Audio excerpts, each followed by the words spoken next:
Hey dude, happy birthday. I hope that you really enjoy this compilation of memories from people all around the world who really like you, I think, and love to make fun of you. So have a great 50th birthday, and here's to many, many more. Love you. Bye. Erik, happy 50th birthday, you big weenie. Happy birthday, guy. Beer. Happy birthday, Eric. I've had so many fun times with you before, like when we went to the Atlanta Braves game with Anders and my dad, and when we went to Isle of Palms with everybody else.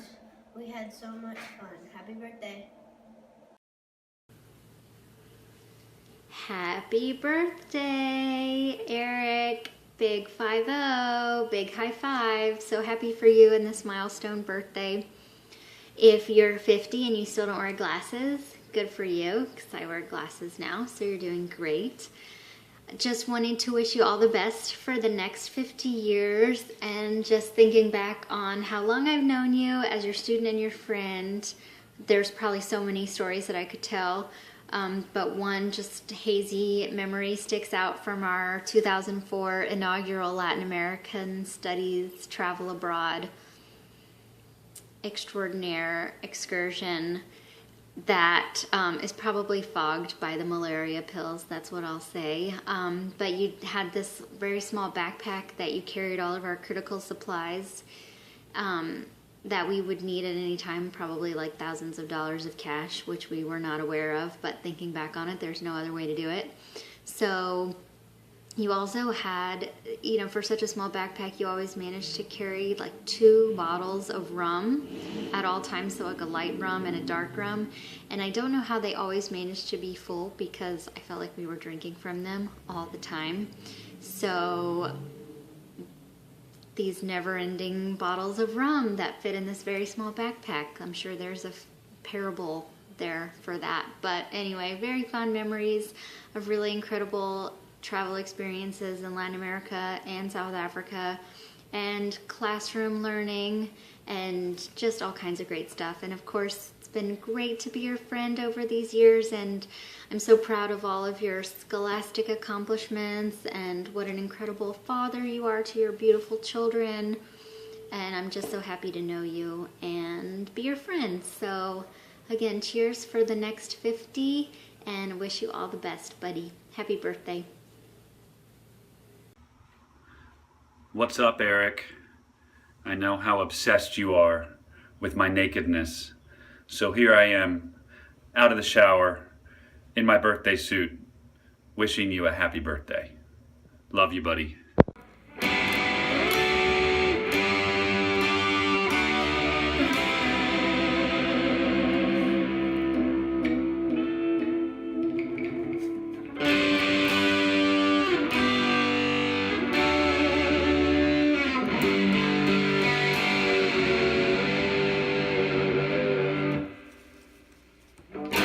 Happy birthday, Eric. So I just want to start by saying what an honor it is to see Eric's love and devotion to his family, especially to his sweet Princess Hallie. That being said, the funniest times I've had with Erik have been on days when Kathy has been coming in toward the end of Hallie's session, or she's been out of town for Hallie's sessions. And Erik is generally very concerned about Hallie's outfit that he has chosen and whether or not it will be cat approved. He's asked me many times if things match and go together. Also, it's a lot of fun when Kathy's been gone for the weekend, and Erik and Hallie have lots of stories to tell me about what they've been doing all weekend, the late nights that they've had. I know Erik one time was very concerned about the kitchen being messy and getting it cleaned up before Kathy got home. And then the last time was especially funny because they had both overslept, and Erik was quite discombobulated and very apologetic throughout the session. And it was quite humorous. But the best part is when he handed me a bottle of wine as I was leaving, as just as an apology for the whole session. So it was pretty great. First time I've ever been handed a bottle of red wine before leaving a patient's house. So anyways, happy birthday, Erik. I hope it's great. Happy 50th, Eric. I'm so excited. And I can't wait for more of our fortnightly chats. Many, many more to come. Erik Ching, this is Patrick Merritt's. Happy birthday to you. I couldn't give you just one memory. I need to give you a few key rules that I've learned that I still use today from our study abroad trip in 2006. Rule number 1 is when you have explosive diarrhea, vomiting, your roommate's going through the same thing, do you want to go to El Medico? Do you need to go to El Medico? No, you do not need to go to El Medico. You just need Erik to leave you in a room alone for 9 hours while your roommate is vomiting or pooping in a corner somewhere, and just drink a giant bottle of Pedialyte. Dude, you'll be fine. Boom, done. Rule number 2 is when you're in a Spanish-speaking country, do you need to use an accent when speaking Spanish? No. No, you don't, my friends. You need to speak Spanish like Erik. Just whenever Erik would get a plate of food, he just look down at it. If he thought it looked really yummy, he'd just be like, Que rico, He's like, this guy's like the Keanu Reeves of speaking Spanish. He had no effort. He'd be, hola, vámonos a las montañas, ahora aquí en Mexico. It was incredible. Oh, gosh. And last rule is, for the love of God, never drink light rum. Dark rum only, and if you can find Squirt, this grapefruit soda, it's a mythical soda of delicious proportions, and Cleve Fraser likes it too. I want to thank you, Erik, for those time-honored lessons that I still use today, but most importantly, I want to wish you a happy birthday. You have an unbelievable family. You will always be the only reason I will ever give money to Furman University. Hope you're doing well. Happy birthday, man. Go. Happy birthday, Erik. Marion here. My favorite story about you is one you've heard before, but it has to be saved for posterity. And that is when you bought that new house on Hillendale Circle.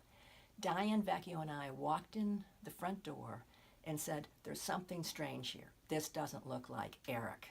And then we got into the dining room and saw the tea set. And we knew there was a woman involved. And as Diane said, it's serious. 3 children later, our premonitions were correct. Congratulations and happy birthday. The first time I met Erik Ching, we were at the beach. It was late at night. We all went down to the ocean. Him and his homies started dropping their pants. Everybody was naked but me. I thought the joke was on me. But 5 minutes later, I'm standing by myself. Still don't have my clothes off. A lot of naked men in the ocean. I joined the group. The rest is history. Fun group. I think I've been accepted. Happy 50th. Hey Erik, happy birthday. It's your old friend Susan Sweet, remember me?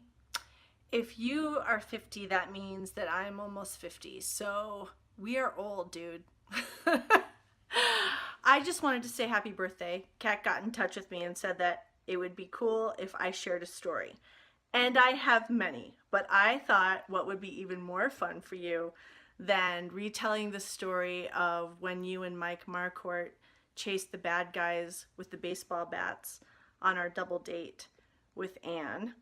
I thought I would share a couple of photos that my mom just brought to me, and they are priceless. Okay, so this first one is a photo of your birthday when you were 16.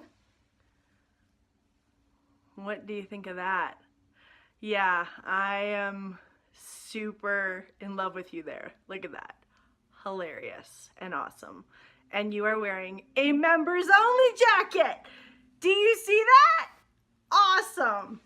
Okay, next, equally cool, homecoming. Yes. I'm sorry, these just make me laugh so hard. There we are at homecoming. Look at your suit. I mean, seriously, we look amazing. Okay, so that was homecoming. And wait, it gets better. I mean, it gets really better. Prom. You're gonna love this. Oh yeah, you are wearing a white tuxedo. I don't know if anyone watching this is going to enjoy this as much as you are. white tuxedo, pink cummerbund, pink bow tie. That is the act of a very good boyfriend who would wear something to match his girlfriend's very pink dress. Anyway, you were a very good boyfriend and a very good friend, and I am so happy to be celebrating you now. I hope you have an excellent next 50 years. Mwah! Hi, Dr. Ching. Happy birthday. So in reflecting on the story that I wanted to tell, my story actually starts before I was even officially a student on Furman's campus. I had actually committed to attending Chapel Hill and I paid my deposit, was ready to go, and then met Kat through EPL and heard about the study abroad program that you were leading to Latin America and ended up changing schools from Chapel Hill to Furman with the hopes of participating in your Global South study abroad trips. So I guess I was very excited and overeager, and I tried to apply for the study abroad trip as a high school senior.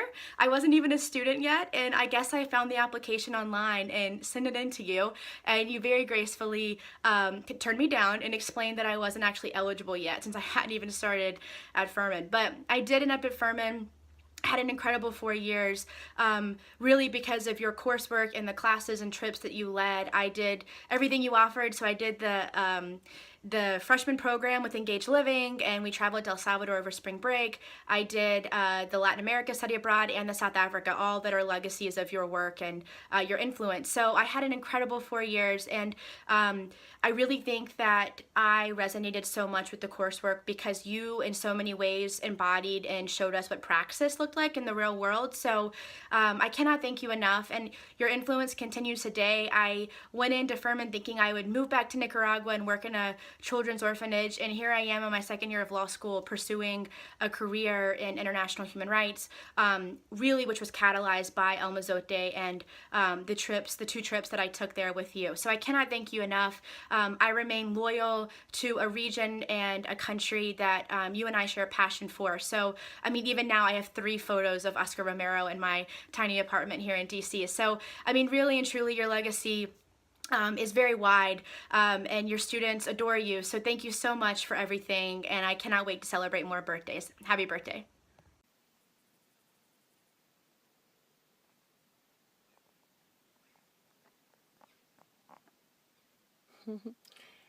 Hey, Ching. Happy 50th. I'm right behind you, buddy. Are we ready? Dude! 50 years old, I can't believe it. In fact, believe it or not, I thought you were older because I think they were a little, maybe a year or 2 added for that little adventure in Cancun back in the day. Or maybe because students were jumping out of your luggage in Antigua. So again, I'm amazed. I'm also amazed too, and I'm suddenly kind of fearful that you're going to be reeling in the years a little bit more with your ascension to the high echelons of Furman's administration. I think that, as I think about it, 50 is amazing, but 250 is better. And you know what I'm talking about. 250, 250, 250, you can do it, and you know what I'm talking about. Now, I'd love to be able to hoist a really big frosty mug of Gallo or Pilsner or Negro Modelo or a Cristal or a Bucanero, but I'm on the wagon, so I can't do it. But rest assured that the next time that I have a big frosty glass of unsweet tea, this one's for you, man. Several years ago when I first met Erik, we all went out to a Thai restaurant here in town, the whole group. In fact, Kirby may remember this. We were ordering and had a discussion about the heat scale, the Thai heat scale, which is a 1 to 10 scale. And I told Erik that 6 to 7 should not be too bad, spicy, but not too bad. So we ordered our meals, and in a little while the meals came. And of course Erik dove in like he always does, and within just a matter of seconds I heard all this coughing and sneezing and wheezing, to the point that Erik had to get up and actually go outside to recover, and he was gone for a while. Now, when he came back in, he took quite a bit of ribbing from several of us, and I've continued to do that over the years, and reminding him on a regular basis about his wimpiness and inability to manage any kind of spiciness. But I've also noticed over the last little while that last few years that Erik doesn't seem to have as much trouble and is doing better with the heat scale, and I just attribute this to his advanced age and deteriorating taste buds. So I guess that's just a sign of the times for you, Erik. Anyhow, I want to wish you a happy birthday. One positive note, the thing that comes to mind about Erik is his great Eagle Scout skills. I'm always amazed at what a great job he does putting up beach tents. But anyhow, ending on that positive note, I would just wish you all the best. Have a great one, and we all think the world of you. I can't believe that you're 50, but El Jefe, happy birthday, feliz cumpleaños, many happy returns, and I look forward very soon to saddling up and riding with you again in the near future. So have a happy one, both for you and your family. Happy birthday to the best son-in-law in the land. We definitely couldn't ask for a better one. But I do have a question to ask you. When we first met you, and you would walk through the kitchen on Wilmot Drive and I was cooking away, you would always lift the lid and say, "Oh, goody." And I was pretty amazed because that was a lot of enthusiasm for a Midwesterner. But now that you've been around us for a long time and experienced my cooking for over 10 years, I never hear "oh, goody" anymore. So what's up with that? Now, if you are truly the age that you say you are, which I'm not too sure about, but if you are, then I need to make it perfectly clear today that I am definitely not old enough to be your mom. Anyway, Erik, we love you a lot and hope you have a super birthday. Take care. Bye. Hola, mi amigos. I'm Comandante Leteri, and as you can see, I come to you from an undisclosed place within the jungle as our revolution still continues. I was asked by a comunista to tell a funny story about our comrade Erik Ching on his 50th birthday. But, as you know, in the revolution, there are no funny stories. And why would I tell a story about a heroic man like Comandante Ching? A man whose undying spirit can be seen in everything that he does. I once seen him stand for hours at a government archives, weak with fatigue, his legs buckling under him, but he still stands. I saw his eyes squinting with fatigue as he continued to read book after book after book. Once I saw him fight off at a library assistant with a number 2 pencil because she tried to close the library on him. No, not Comandante Ching.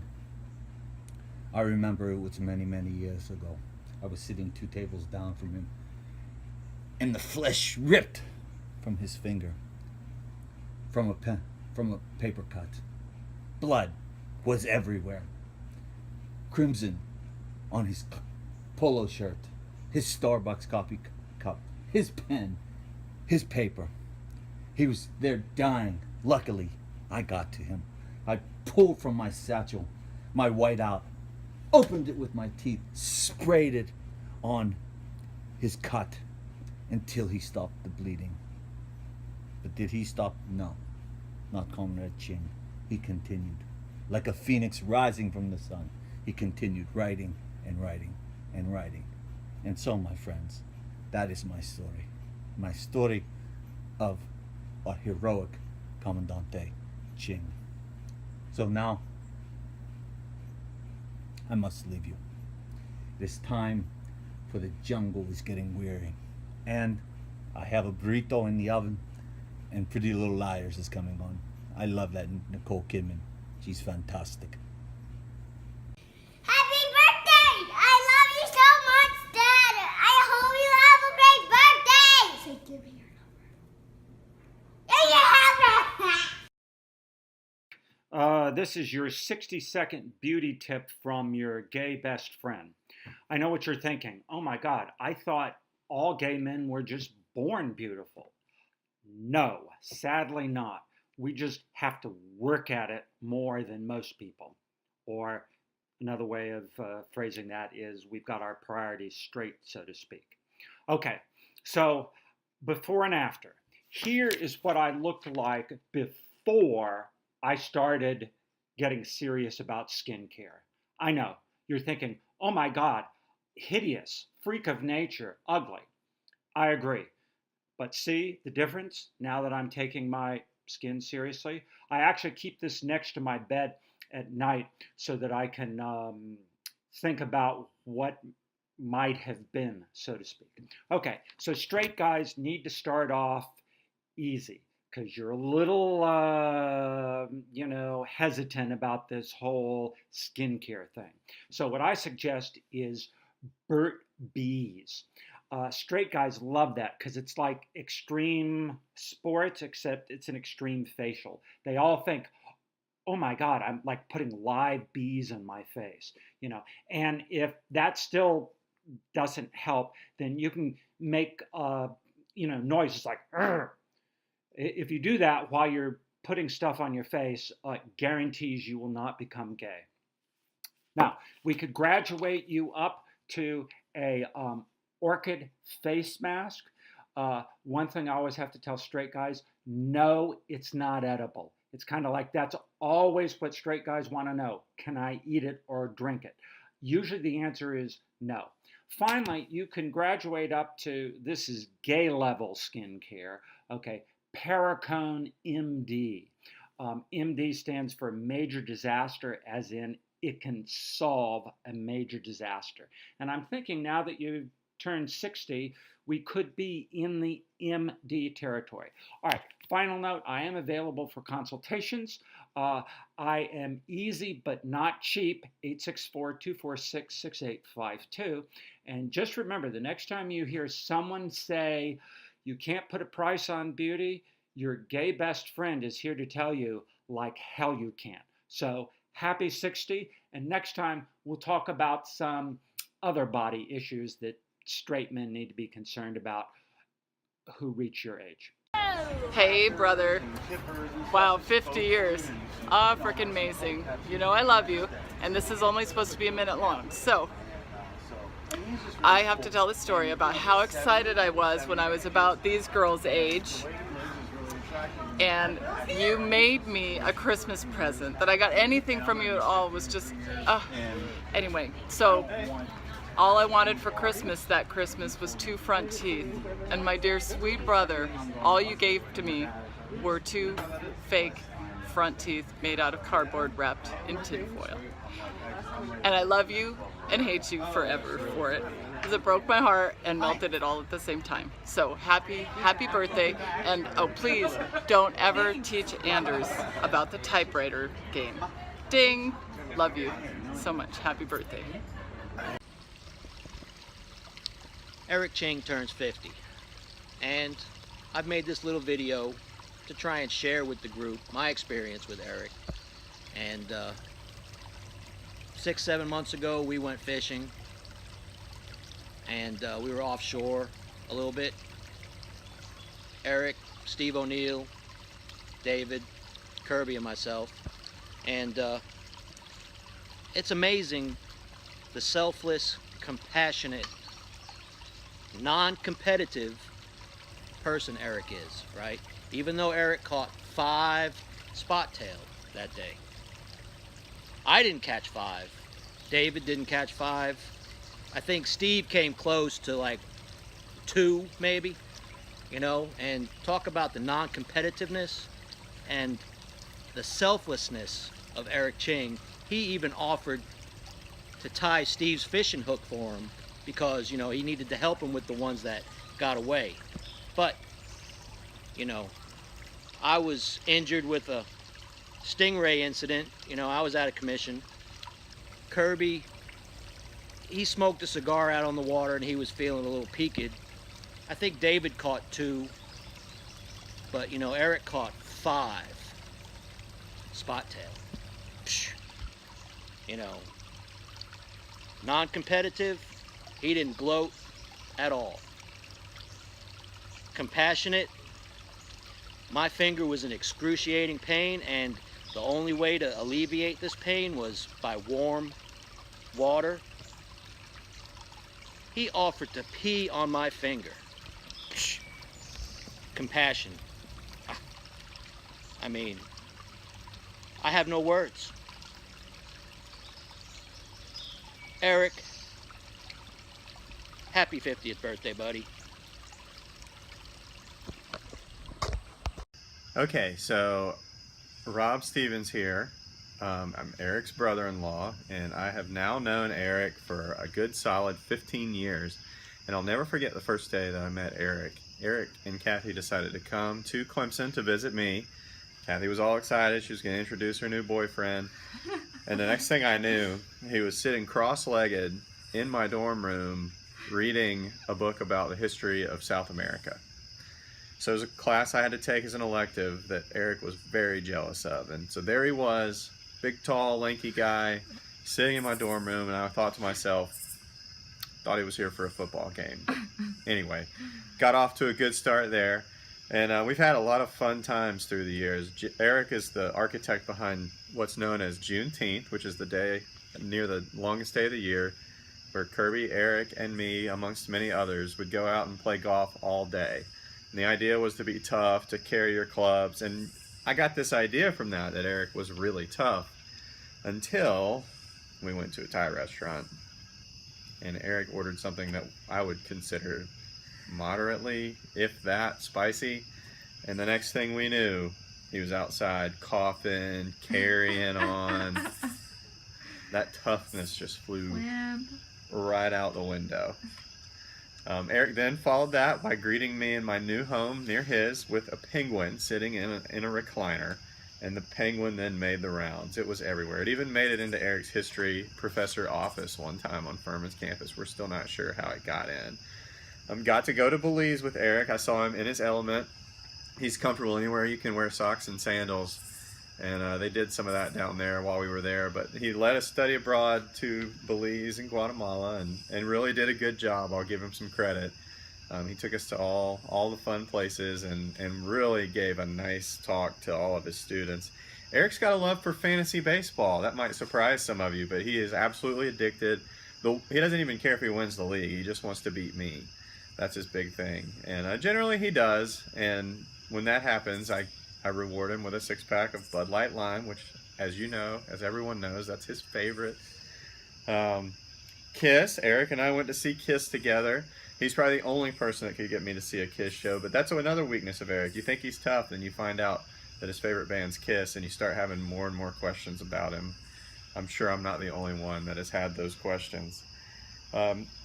And along the lines of those toughness, Erik, I've watched him really become domesticated over the years, and I take great pride in that. My sister's done a phenomenal job of turning him into an academic who, liked to argue the other points. He'd tell you why he didn't want cable. He'd tell you why it wasn't really good to have a riding lawnmower. Give him a few years, he's got all that stuff. And he's got, not only does he have cable, he has 400 more channels than I do. And he's just, if you look up domesticated in an encyclopedia, or maybe even in the dictionary, I know they don't have pictures in the dictionary, but Erik might even be in there because he is so domesticated now that there's just no going back. And he even has a yard guy. That's changed. He's come a long way. But I'll wrap this up by saying that over that time, part of becoming domesticated has been Erik becoming a really, really good dad and family man. He loves his kids so much. And he's incredible with all 3 of them, even though Evan might push him sometimes when you walk in and Evan's standing on the counter and Erik's got to get him off and realizes that he's got no control. But I'm kidding. But other than that, other than those times, in all seriousness, Erik is a fantastic dad, and I've really enjoyed having him as a brother-in-law all these years, and can't wait to see what 50 and the other side holds for him. So Erik, happy birthday. Look forward to celebrating with you. Happy birthday from Hallie. She loves you, and she loves how you hold her. So she says happy birthday. Happy Big 5-0, Erik. Okay, it's Jamie and Parker, and we just wanted to wish Erik a super, super happy birthday. Park, what are you gonna say? Happy birthday. Happy birthday to who? Uncle Erik. Yeah, okay, so we come up with some things that remind us of Uncle Erik. Okay, so what's the first thing, Park? Put your glasses on. Golf. Golf. Can you show the picture? Okay. Show it on the video. Golf. Okay, Park, what else reminds you of Uncle Erik? What is it? What is it? Beer. Beer.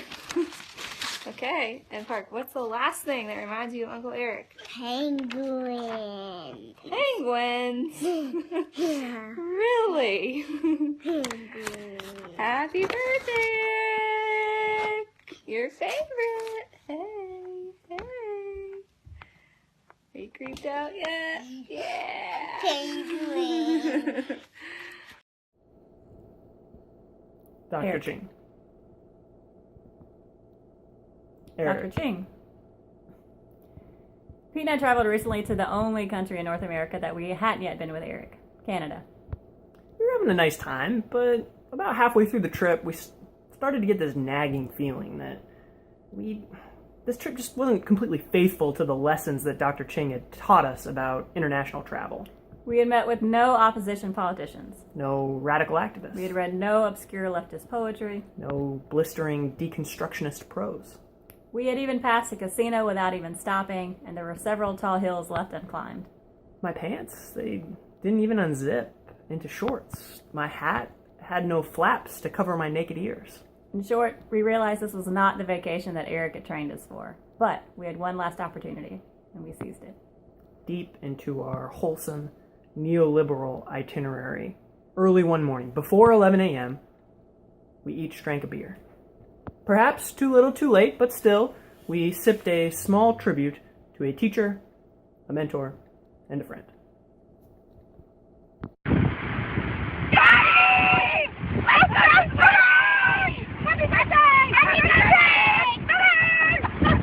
Happy birthday to you.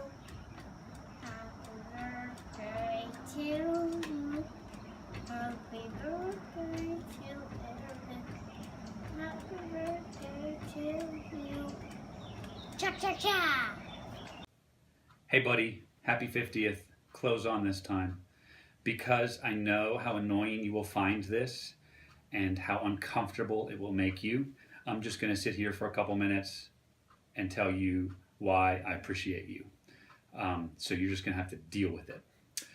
So first of all, I really appreciate how you're not afraid to work hard, and especially in the background, always working hard to get stuff done, and more often than not for other people. So I really appreciate how you serve others through your work. Second, I'm insanely envious of your ability to multitask, to critically assess something, and to be deeply analytical really quickly. I've just never really seen anyone that can do that. So I've learned a lot from you there. And third, I love your quirks, and I love how snarky you can be.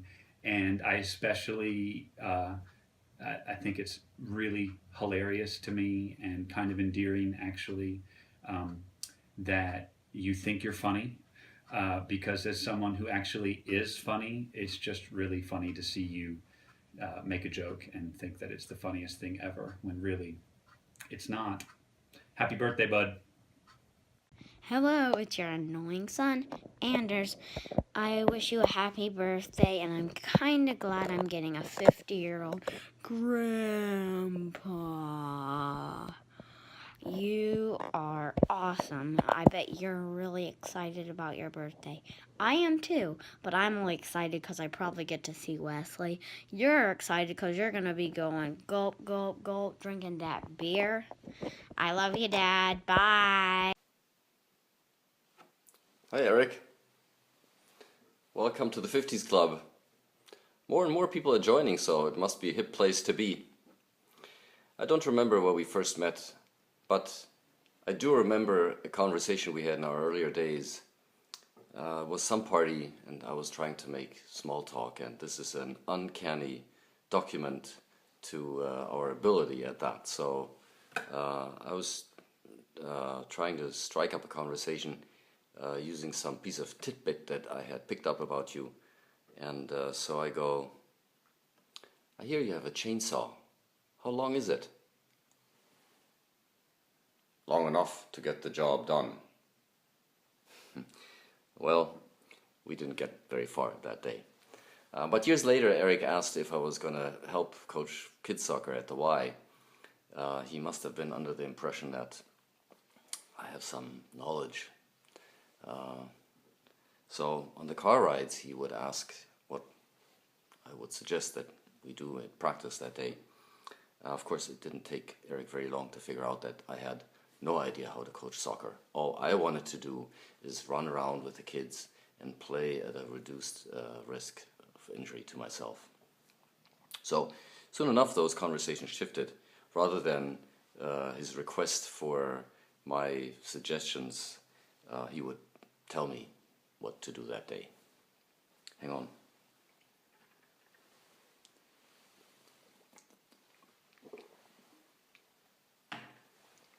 In any case, we had a ball, and I am very, very grateful for the many times that I got to run around with your kids and play soccer. After one particularly exhausting and maybe tiring practice, the kids must have been somewhat unruly. You cautioned against 50-year-old men having small children. I don't know if you were talking to yourself at the time or if this was a warning to me. Who am I to judge? I don't even have children. But you weren't in a position to judge either because you were only 49. So now that you're passing that threshold, let me tell you that I think you're doing spectacularly. Happy birthday, Erik.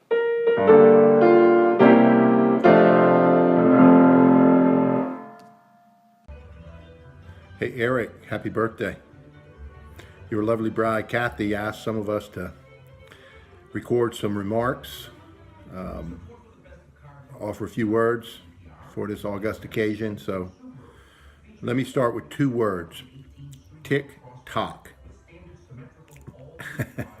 Now, of course, you got to be of a certain age and an old age to even know what tick-tock means in this day of electronic clocks. I'm of that age. I want to welcome you over to the great divide of 50 year, the great 50-year divide. Also tell you it's not so bad on this side. People say life's all downhill after 50, but downhill's a good thing, you know? Downhill's where the fun is. Downhill's where the hard chargers reside. You know, football teams or running backs like to run downhill. Downhill's where we enjoy the fruits of our struggles up the hill. So downhill's not so bad. It's a good place. Welcome. What else? Well, I guess now you probably won't see the rest of this. If Kathy wants you to have a happy birthday, she won't let you see any sort of heartfelt or sentimental remarks that I'm going to make, but nonetheless, she can edit these out. I want to say that I hope you have a great birthday. Hope you save some of your energy for our trip down to Folly Beach. I also want to say that I am very lucky to have you as a friend, and that I value that friendship as much as anything. I've never said that, but I hope you know that. And my hope is that our friendship will continue and continue to be as strong as it has been for the next 50 years. By which time I'll be going downhill fast, no doubt, in a wheelchair or a Cannondale with training wheels. Happy birthday, buddy. I love you. Kathy, you'll have to cut that out too. See ya.